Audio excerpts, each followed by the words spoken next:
Okay guys, in this video I'll be going over the final exam study guide.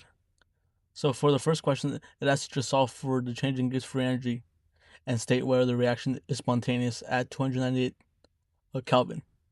So this one's pretty easy. You just want to set up the equation of change in Gibbs free energy is equal to the negative R value, 8.314 joules over moles times Kelvin. And to that, we're going to multiply the temperature, which we're given is 298 Kelvin. And to that, we multiply the natural log of k. And you can see to the side of the problem, you're given a k value. So it's all just easy. It's just plug and chug. And that should be it for this problem. I'm kind of doing things differently this time. I decided to record myself doing the entire study guide, like on mute, and afterwards just recording myself explaining them, like with a different voice recording, if that makes sense. But yeah. Just do what I told you, like for B as well, and that should be it for this problem.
Okay, number 2 says a buffer containing 0.110 molar of acid HY and 0.220 molar of conjugate base Y negative has a pH of 8.77.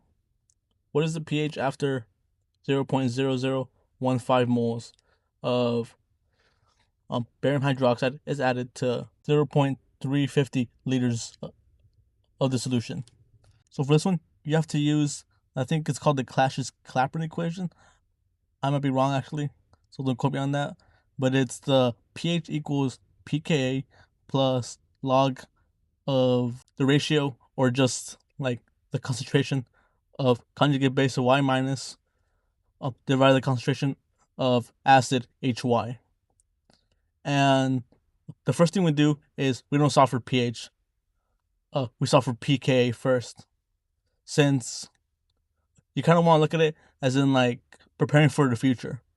Like, since this problem asks you to solve for a pH, you know you have to solve for pH eventually, but you don't have pKa like yet. So you have to solve for pKa first, and then you can solve for pH after you do the rest of this problem.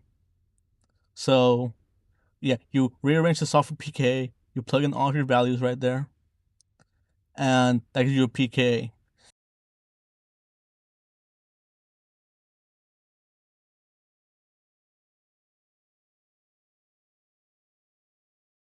And now you want to, since we're adding a base, barium hydroxide, we actually are neutralizing acid and adding to like total amount of base in the solution. So in order to account for that in our calculation, we have to first solve for the concentration of hydroxide.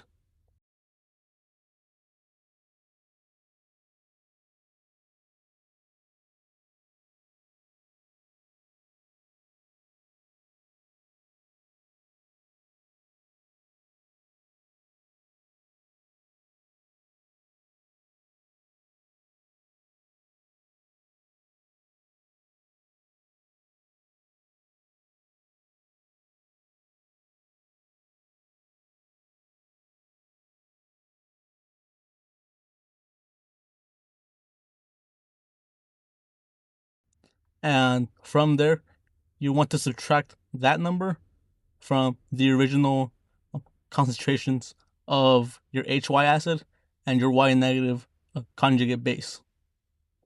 So let's go ahead and do that, and you should get the new concentrations.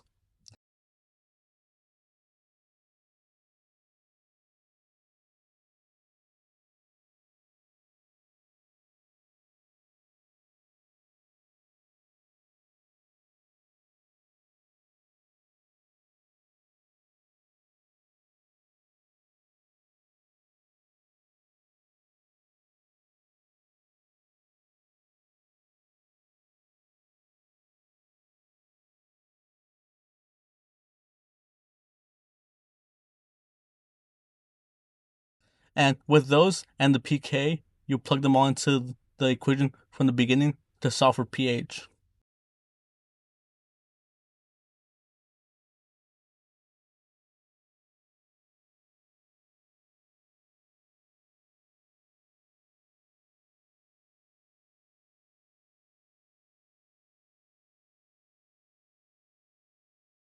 As you can see in the video, we go ahead and plug everything in, and we should get a pH of 8.82.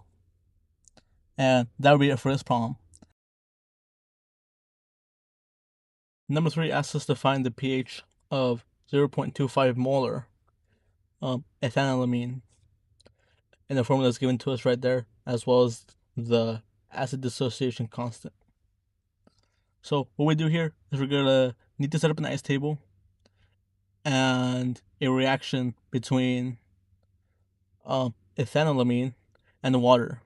And if you look it up, ethanolamine is a base, which means when it dissociates in water, when it reacts with water, it's gonna form, or it's going to like absorb or have like a hydrogen from water detach and be given to ethanolamine, which means the products are going to be ethanolamine plus and hydroxide.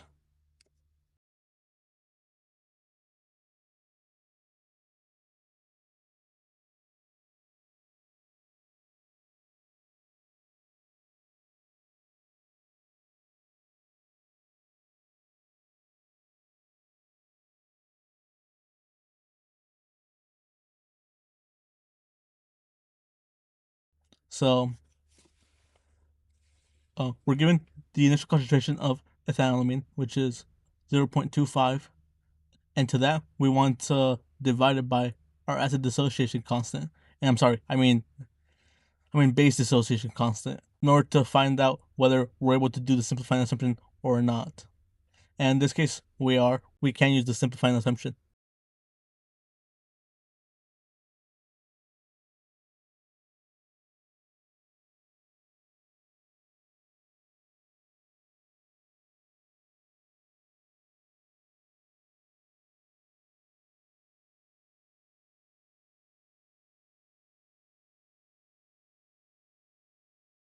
Our negative x right there on the ethanolamine on the ice table gets turned to 0, and our equilibrium concentration for it is going to be 0.25. And you set the concentrations of the conjugate acid and base on the product side to 0 and set them to x.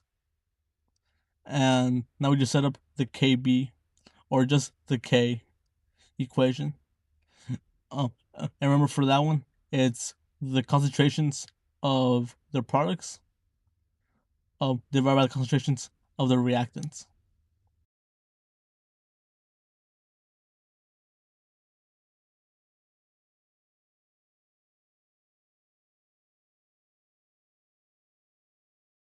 So we do that. On top, it would be x squared, and that would be divided by 0.25. And we're solving for x, so we rearrange to solve for that. So it'd be x equals the square root of our base dissociation constant times 0.25.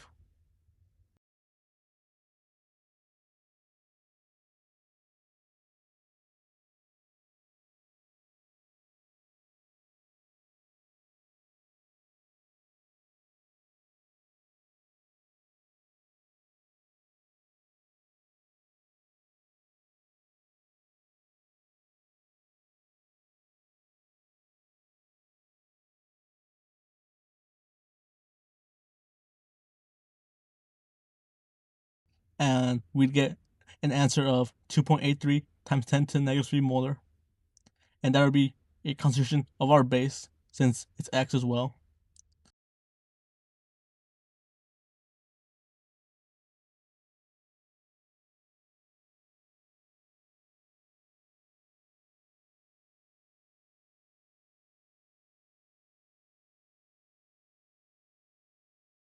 So from that, we can find our pOH of 2.55, and from there, we can find pH by subtracting our pOH from 14.00, which would give us a pH of 11.45. That should be it for this problem.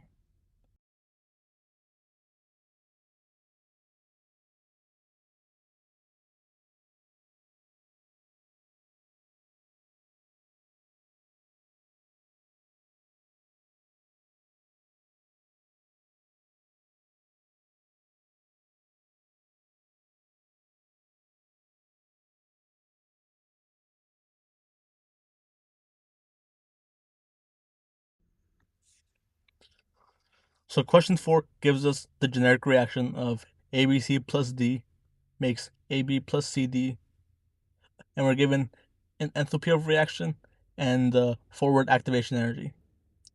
So for A, for drawing the reaction energy diagram, we just want to set up a simple graph, and since this reaction is exothermic, we're starting off at a higher energy level and going down to a lower one since we're releasing energy.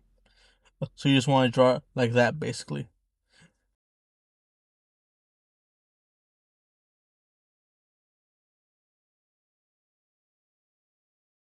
So you want to draw like a on your graph, you want to draw like a base, like somewhere near like top half of your little graph, and there would be the reactants ABC plus D, and a little bit forward on the graph and a little bit down, you'd draw another plane line, and there would be your products AB plus CD. And we just draw sort of like a a,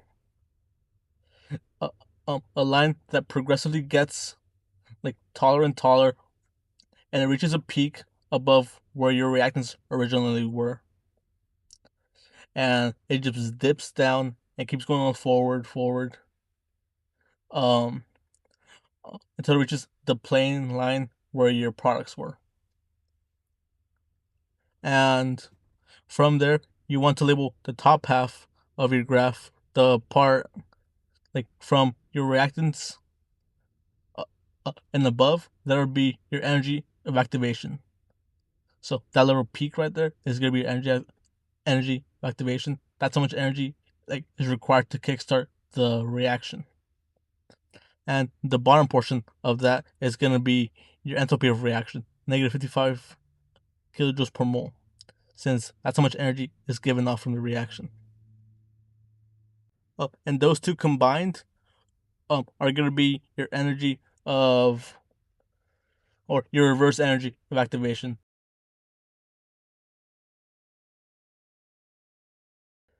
And for B, we use the equation enthalpy of reaction equals energy of activation of forward activation minus energy of reverse activation. And so solving for the reverse energy of activation, we rearrange it to solve for that.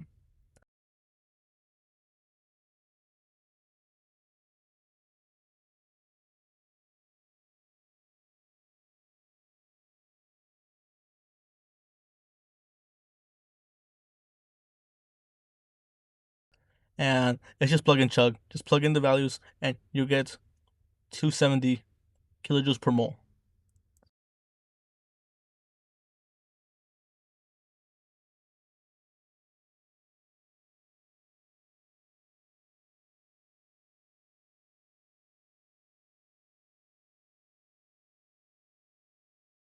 For the possible transition state, you kind of want to like draw like a Lewis dot structure, but without the dots.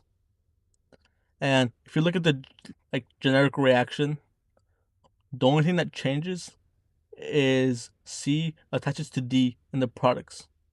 So since C is the only thing that moves, like in the reaction, you want to like basically like a transition state between ABC and CD.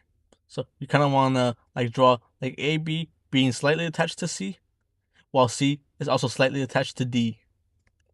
And that should be all for that problem.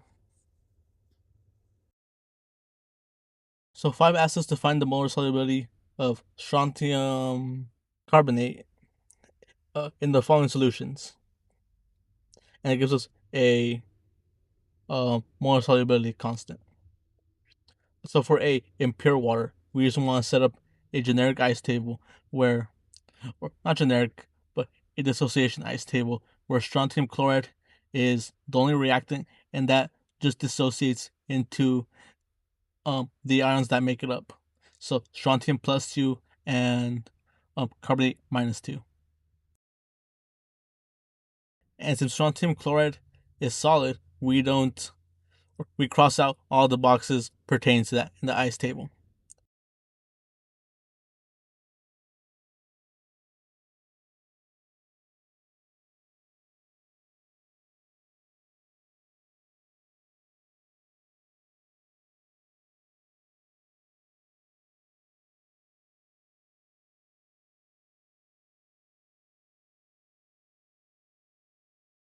And since we're not given any starting solutions at all, we just want to set the initial concentrations of the ions, both of them, to 0.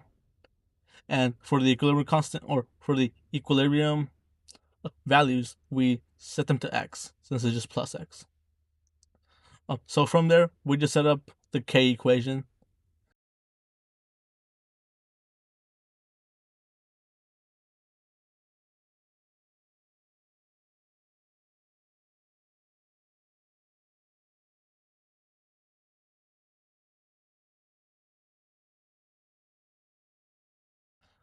So from here, we just solve for x, and you'll get 2.32 times 10 to the negative 5 molar. And that should be it for that problem.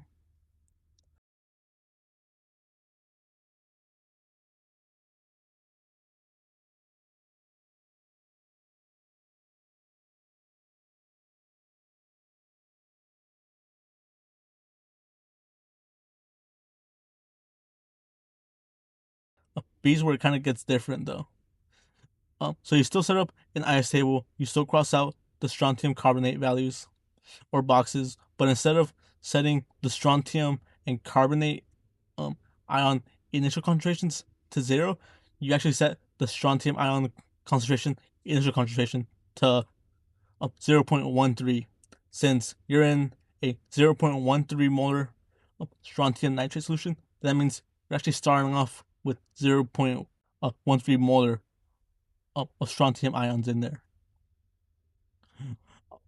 But the carbonate ion concentration still stays 0. It still stays X.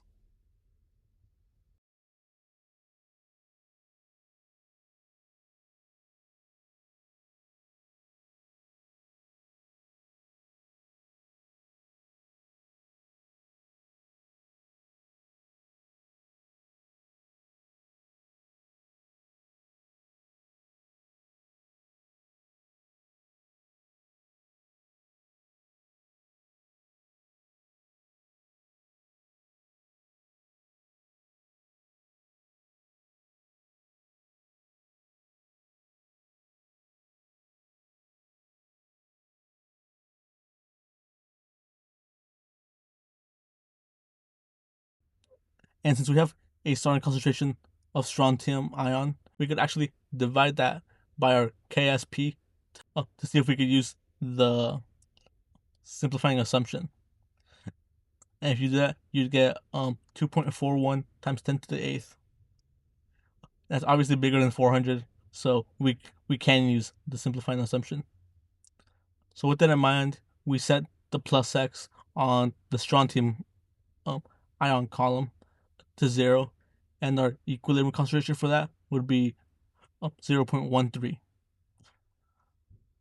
So now it's just like normal. We set up the KSP or just the K equation, and we solve for X by rearranging the equation we just set up.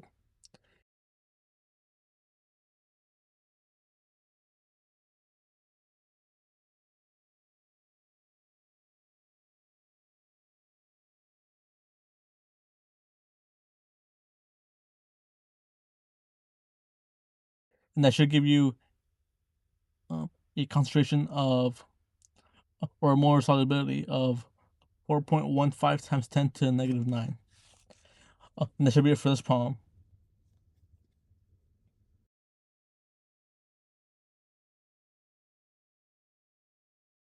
So 6 asks us to find the change in entropy for a reaction for the formation of whatever that is. I think that's, I don't know actually, but that from its elements. And to also calculate the change in entropy for the universe and state whether the reaction is spontaneous at 298 degrees or just Kelvin. So first off, solving for the change in entropy of the reaction, we start off by making a balanced chemical equation, like with our compound as a product, and we first identify the individual elements in the compound. So we have carbon, we have hydrogen, we have oxygen. We put all of those in their elemental states as the reactants. And for oxygen, actually change the coefficient of O2 into 1/2. So from there, use your appendix, I think B or D, whatever it is, to look for the entropy values.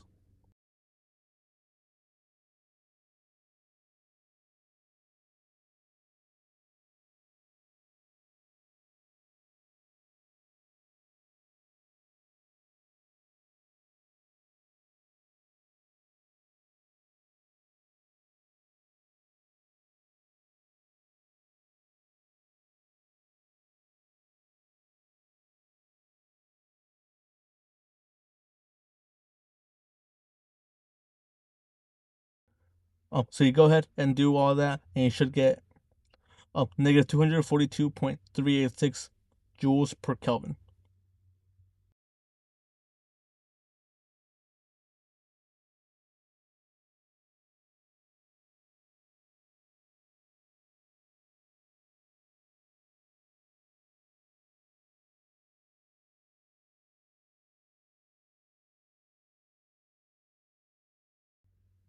And if uh, you try to solve for the change in entropy for the universe, you actually see that you have to solve for the change in entropy for their surroundings as well. So we kind of set that aside first and solve for change in entropy of surroundings first. And to do that, we divide the negative change in enthalpy of the reaction by temperature. But we don't have change in entropy of the reaction, so we solve for that as well. And this is the part where the elemental form elements don't have a value. So you just put the value of CH3OH, and that should be your answer.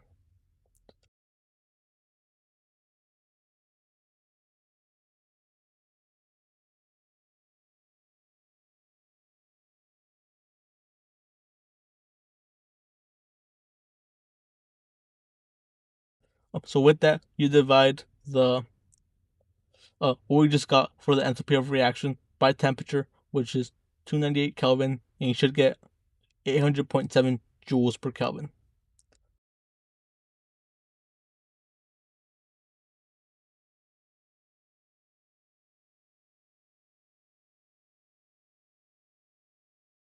And finally, you could solve for the change in entropy for the universe by adding our negative 242.386 joules per Kelvin with our 800.7 joules per Kelvin change in entropy for the surroundings.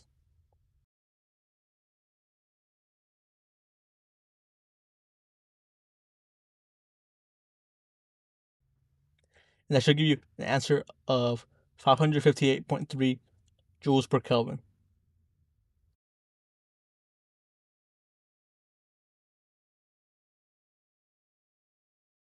And to decide whether it's spontaneous or not, you want to look at the change in entropy for the universe.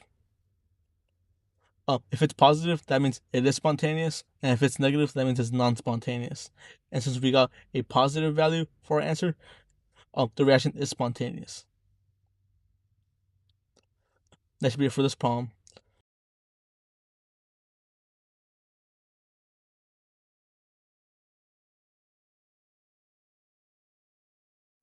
Okay, so number 7 asks you to calculate the pH of 3 successive tenfold dilutions of 1.0 times 10 to negative 5 molar hydrochloric acid up until 1.0 times 10 to negative 8 molar hydrochloric acid.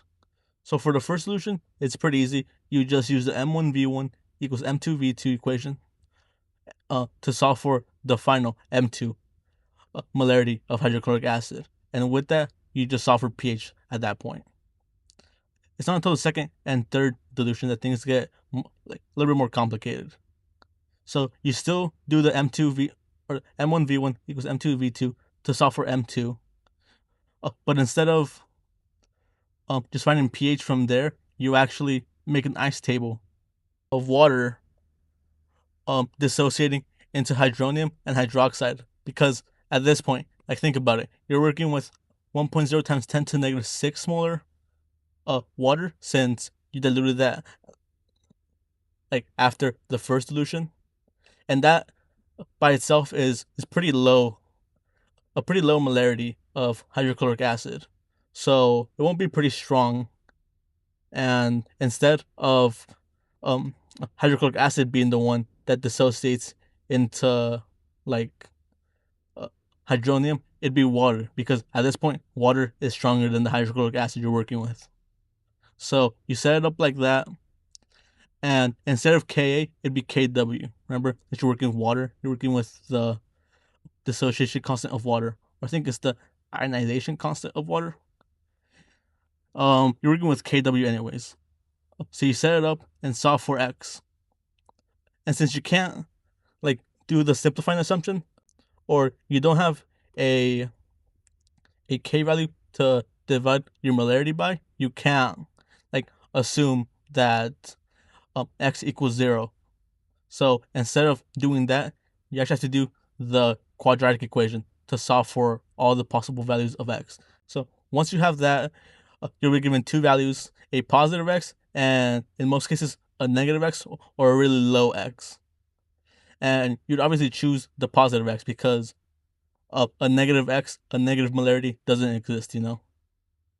So with that, you actually add it to the initial concentration of your hydronium, or the one you solved for the M2, and that'll give you a new molarity of hydronium. And from there, you can solve for pH with it.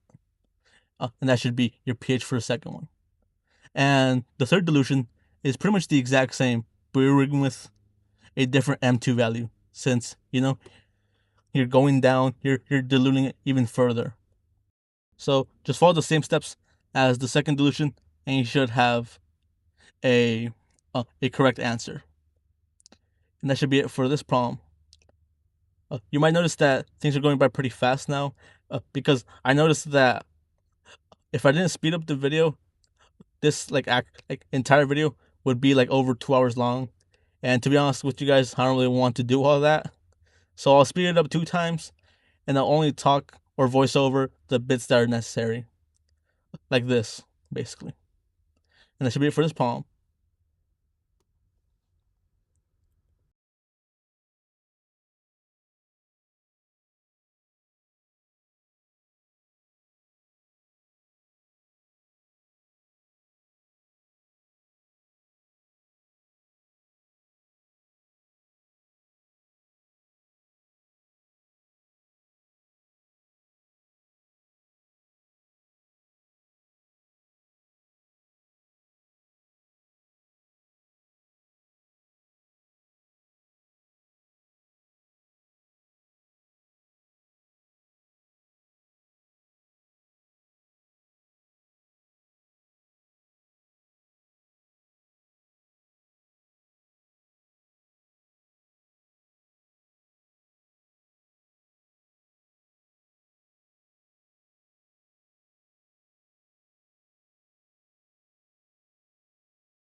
So number 8. So first off, we use the equation T1/2 equals natural log of 2 over K.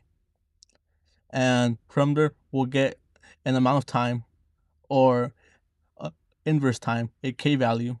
And we'll put that to the side, and we'll convert the amount of time we're given, 3.75 times 10 to the third hours, into a number of years. And with those two values, we plug it into the equation n sub t equals n naught times e to negative kt. And doing all that should give us the correct answer. And that should be it for this problem. Pretty easy.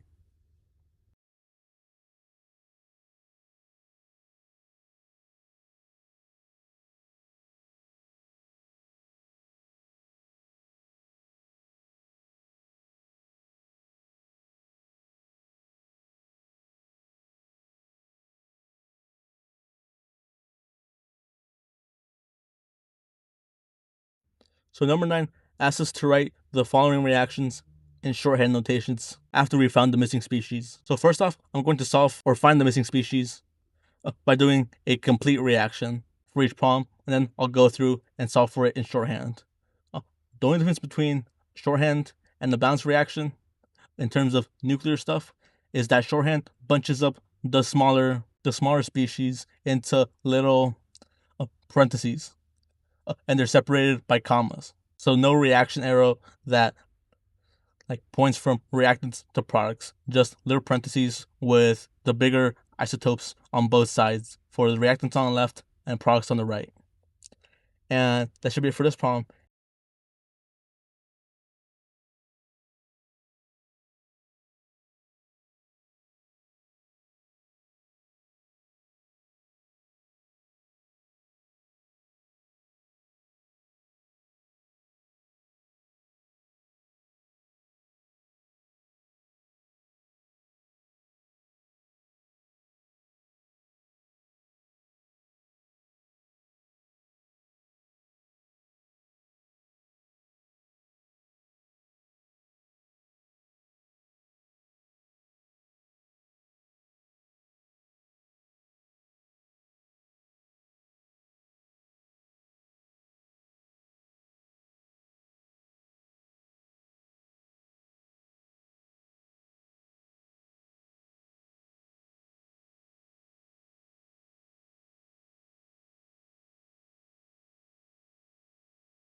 So 10 gives you 2 half cells, a tin and zinc one, and asks you to write the balanced half reactions and overall cell reactions. So since zinc is positive, that means it's the cathode, and that means it's having electrons fed to it, which makes it reduced.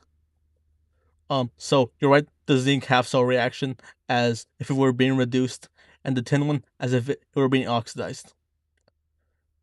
So then you balance the electrons, the oxygens, the waters, but since there's none of those last two, you just balance the electrons and combine it to have an overall cell reaction.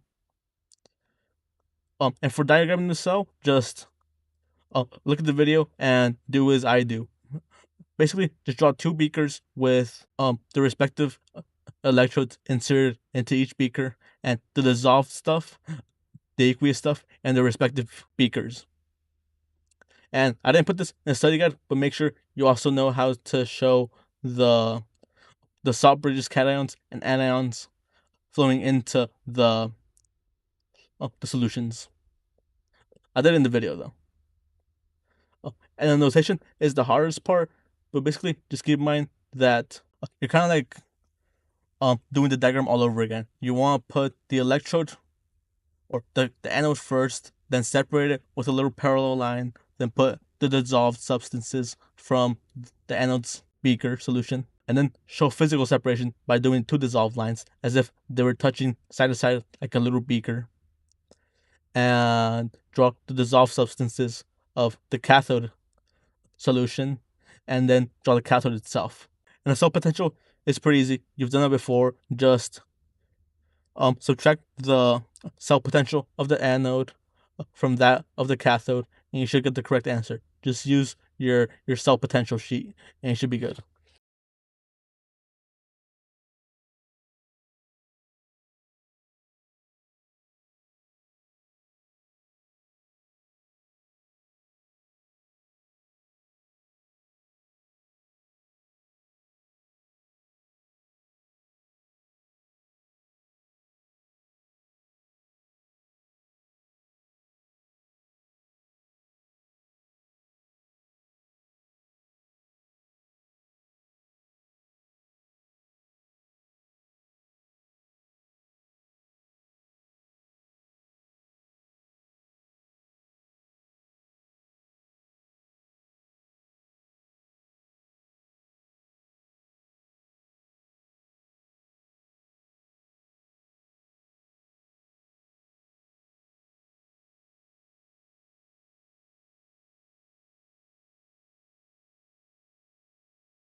So 11 asks us to balance each reaction, calculate cell potential, and state whether the reaction is spontaneous or not.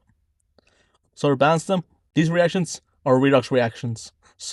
But basically, um, if there's oxygens on one side and not on the other, you put the amount of waters needed to balance the oxygens, and on the other side, you put the amount of hydrogens or protons, basically, needed to balance out the hydrogens from the waters you just added.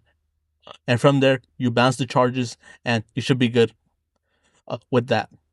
And just go ahead and do that for both A and B. And remember, if it's being oxidized, it's the reducing agent. And if it's being reduced, it's the oxidizing agent.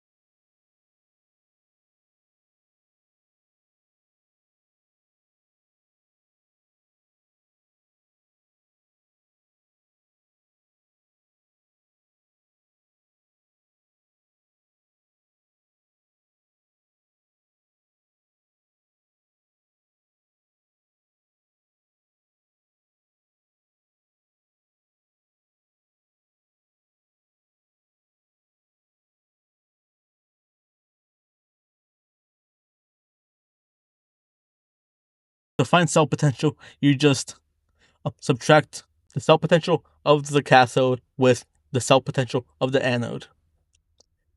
And to find those, just use the cell potential sheet we gave you in class. And to determine whether it's spontaneous or not, you want to look at the final result you got from subtracting those two values. If the cell potential is positive, that means it is spontaneous. And if it's negative, that means it's non-spontaneous.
So number 12 gives us an amount of magnesium metal that forms from the third final reaction and asks us to determine the moles of electrons required to form that amount. So the only reaction you have to focus on for this entire problem is the third reaction, because the first two reactions just show you step by step how we found that last third reaction. So remember, magnesium has two valence electrons. So if you have 1 mole of magnesium, you have 2 moles of electrons that can react.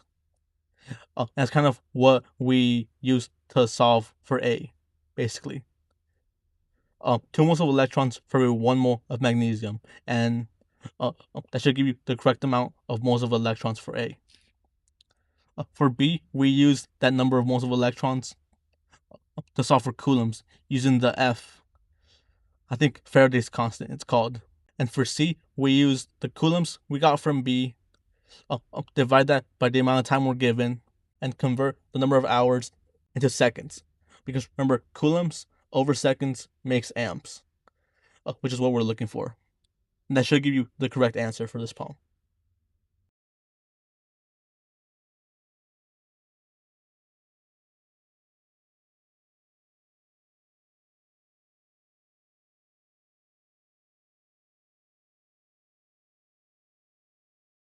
So for number 13, I know I put 10 right there in the video, but it's 13. For 13a, in order to determine the change in enthalpy and change in entropy, we solve for it the old-fashioned way by using the appendix D and plugging in the values for all the products and reactants. And remember, for enthalpy, anything in its elemental form is 0. So you just cross those out when you're trying to solve for enthalpy. And for B, we use the equation change in free energy is equal to change in enthalpy minus T temperature times change in entropy. And we do that for all 3 temperatures. But first off, we convert those into Kelvin. That should give you the correct answer for that.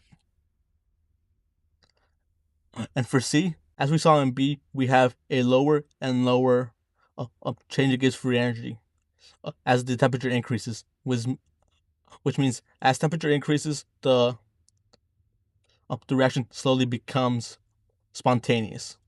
And for D, we use the exact same reaction as B, but instead of solving for Gibbs free energy, we set it to 0, since at equilibrium, the change in Gibbs free energy is 0. Remember, we're not positive, we're not negative. And we solve for temperature by rearranging it to solve for that instead. And that should be it for this problem.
So 14 asks us to calculate Kp and Kc at 450 degrees Kelvin. And to do that, we use the Clapeyron equation. I think that's what it's called. You know what? Doesn't really matter. But we use that equation shown in the video. I don't really want to say all that. So you rearrange to solve for K2C. Remember, it's K2C, not K1C, since we're given a Kc at the beginning of this problem. So we use that as a K1C. And doing so, we solve for K2C, and from there we use a different equation. Kp equals Kc times RT over moles of gas. And since we're working with gas, we want to use the R unit that has atmospheres in it now. So go ahead and do that, and you should get the right answer. And for B, we should obtain the highest yield of ethanol at a high pressure and a low temperature. So remember, at high pressures, we get an increase in product, and at low temperatures, we get an increase in product. And to answer C, condensing alcohol or ethanol would not work to increase ethanol production, because condensing ethanol would also condense water, which means we get less product, we get less reactants. Those two balance out and cancel everything out, and in the end, we end up with no effect at all on the reaction. And that should be it for this problem.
So 15 asks us to solve for the equilibrium constant and change the free energy for the following reactions.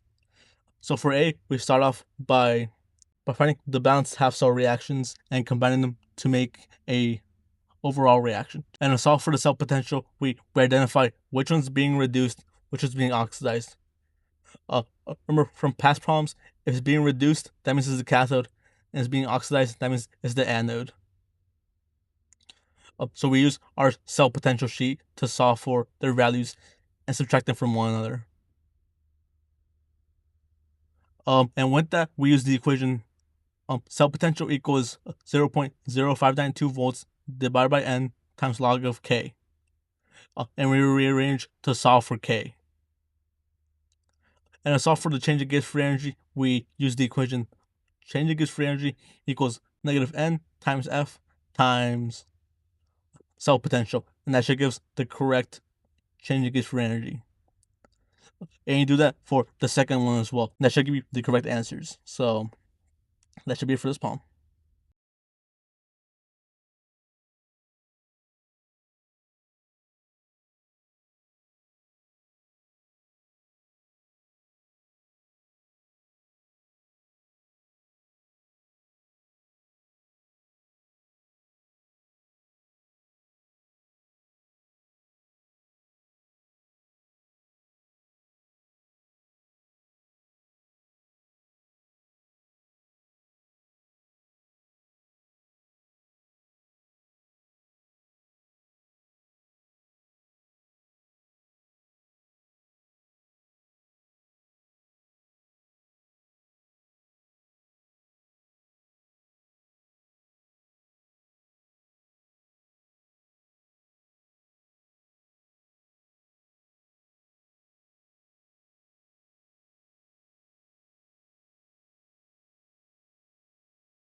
Okay, so 16 gives us the isotope and asks us to solve for the energy per nucleon, per atom, in mega EVs, and per moles in kilojoules.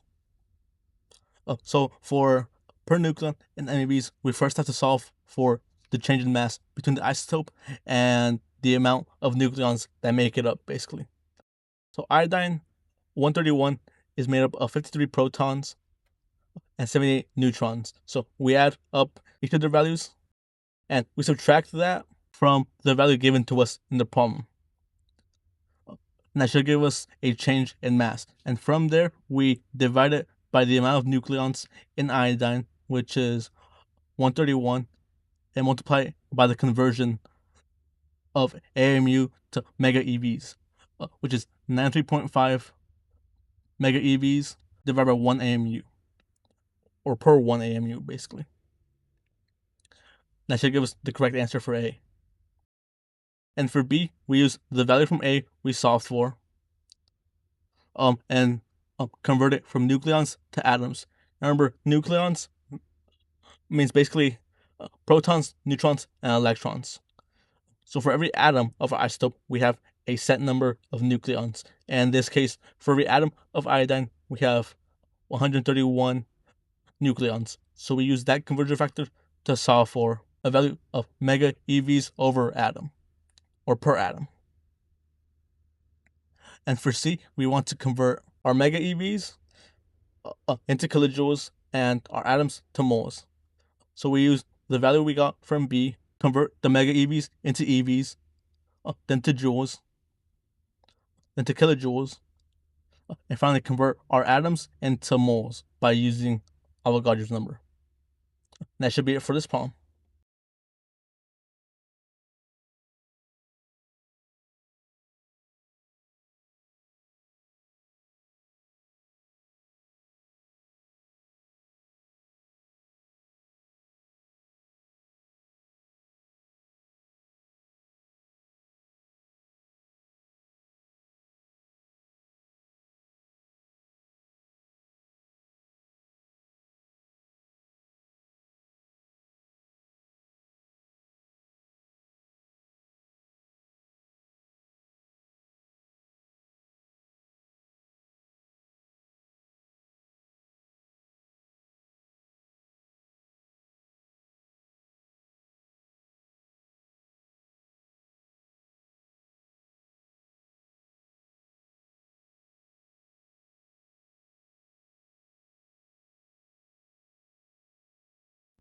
Okay, so 17 is one of the harder ones. It requires us to solve for the pH and volume in milliliters needed to reach the equivalence point between potassium hydroxide and sulfurous acid, I'm pretty sure.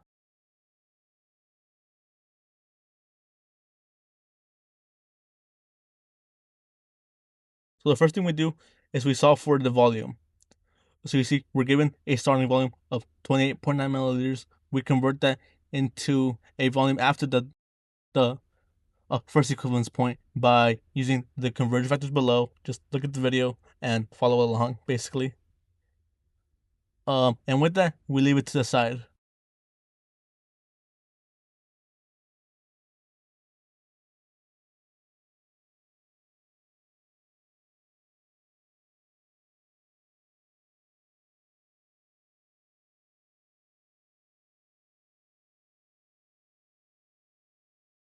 So for the ice table, we're starting at the first equivalence point and producing the products of the second equivalence point, as shown in the video right there.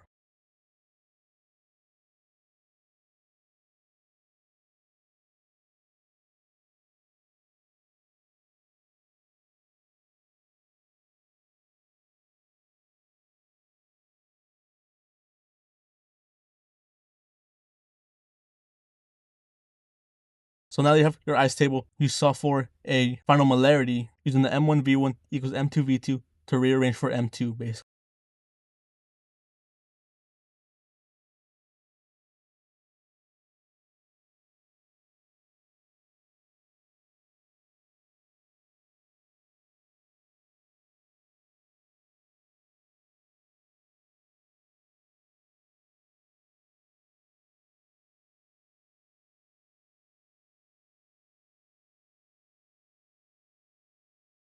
And with that, you divide it by your Ka2 to see if you could use the simplifying assumption.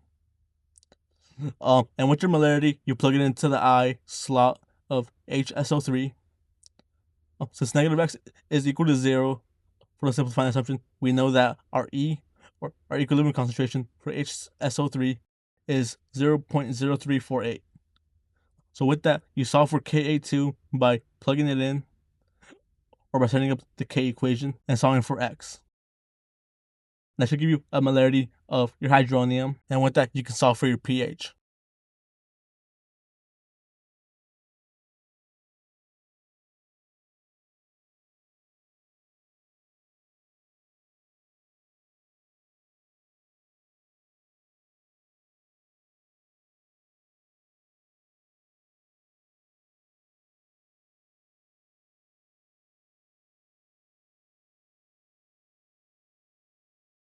And this is basically the same thing you do for B, but instead of 1 millimole of KOH as the conversion factor, you do 2.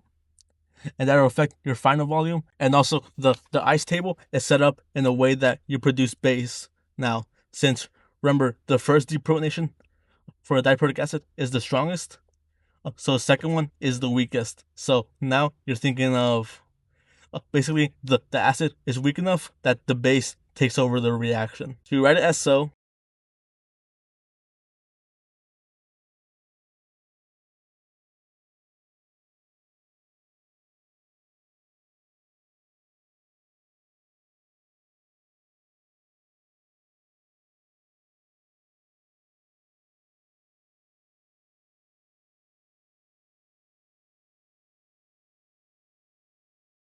So with that ice table done, you solve for N2 again.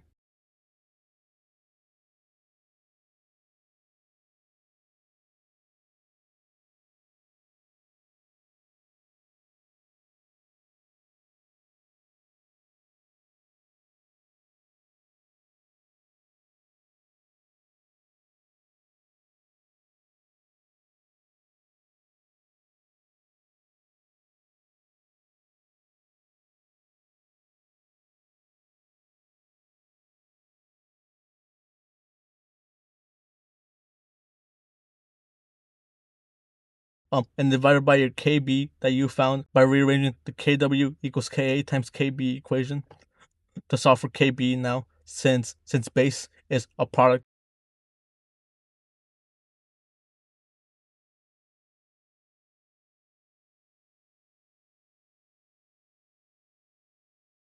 And to solve for X, you basically do the same thing as the first equivalence point. You set up the Kb equation instead of Ka, like the first equivalence point, and just solve for X from there. But instead of getting a pH, you get a POHF. And that POH, you subtract from 14 to get your pH. And that should be your final answer. So like I said, this one is pretty difficult, so please just follow along the video and ask me the questions if you had some.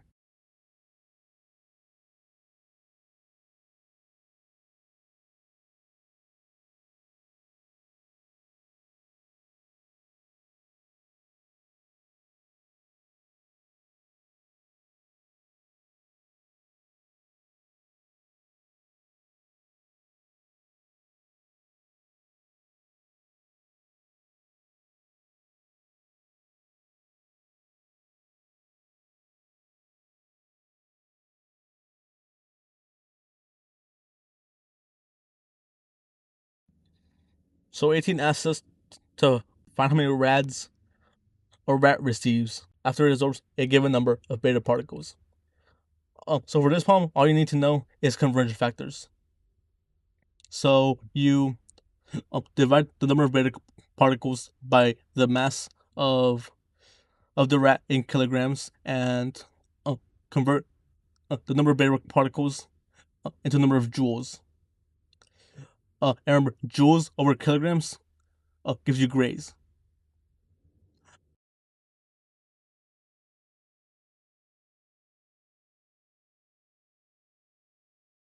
And for RBE, rearrange the equation for rads equals rems times RBE.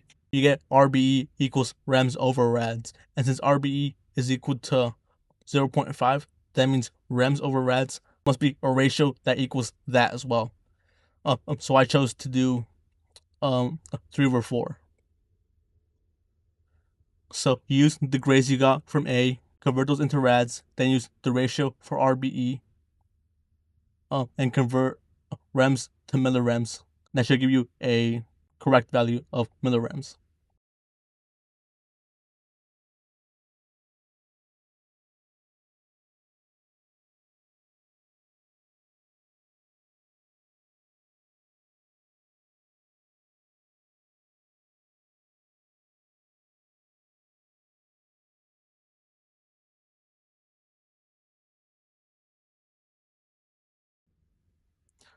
And to find the equivalence dose of sieverts, you just use the millirems value you found from B, convert that into rems again, and convert rems into sieverts. That should give you the correct answer. And that should be it for this one. This one's pretty easy.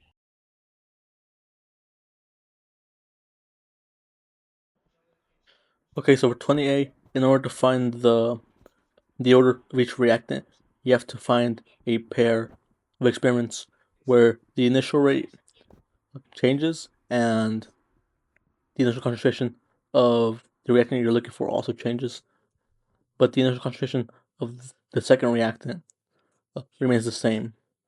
So for A, I used experiments 1 and 2, and as you can see, the rate changes from 5.00 moles over liters times minutes into 45.0 moles over liters times minutes, which is a 9 times change.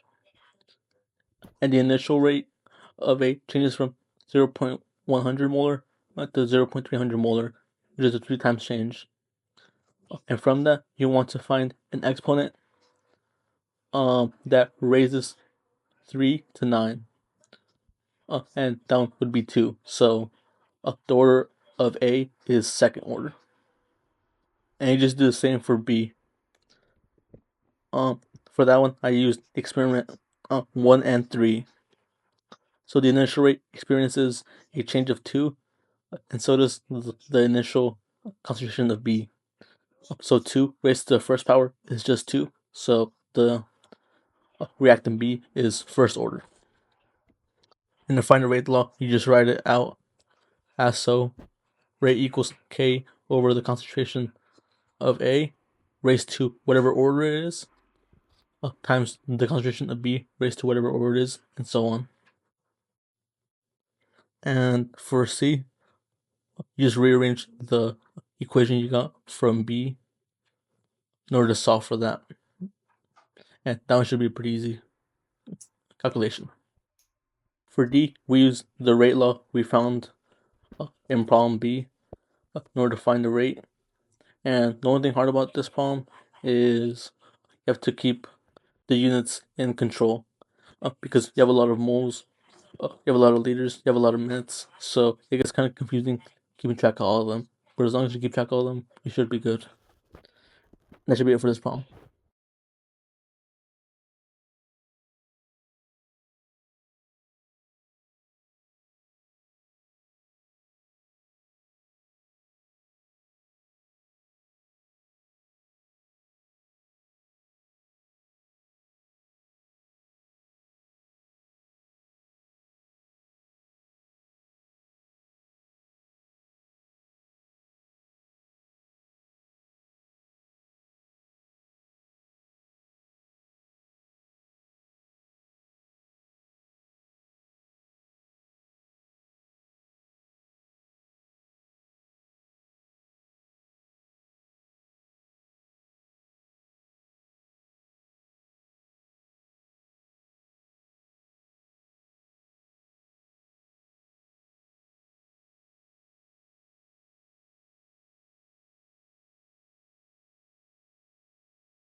Alright, so 20 has uranium-238 undergoing alpha decay and becoming thorium-234.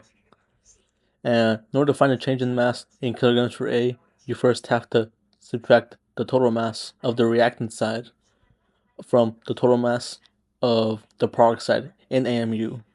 So just add those values up, it should just be like the mass or the atomic mass of thorium plus the atomic mass of helium, which is an alpha particle. Remember, alpha particles are just helium atoms minus the mass of uranium 238. And from there, you convert it into a number of grams using the conversion on the last page, and converted that into a number of kilograms. That should be it for A.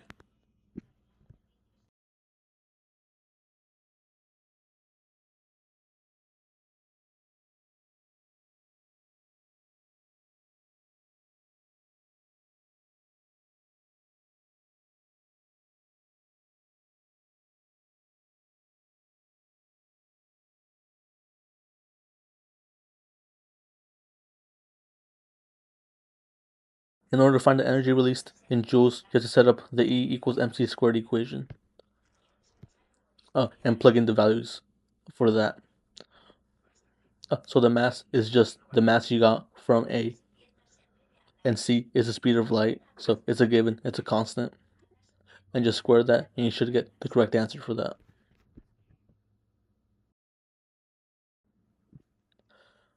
And for C, you have to remember that the energy released in B is in joules per atom.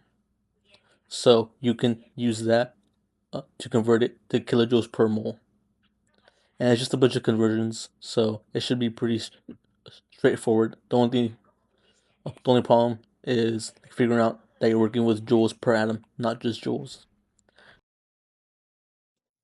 And commenting on this basically means just comparing it to the enthalpy of a regular run-of-the-mill reaction. So the enthalpy of most reactions is in the positive and negative, like hundreds of kilojoules per moles, but the one from this nuclear reaction is like six orders larger than that. This should be it for this problem.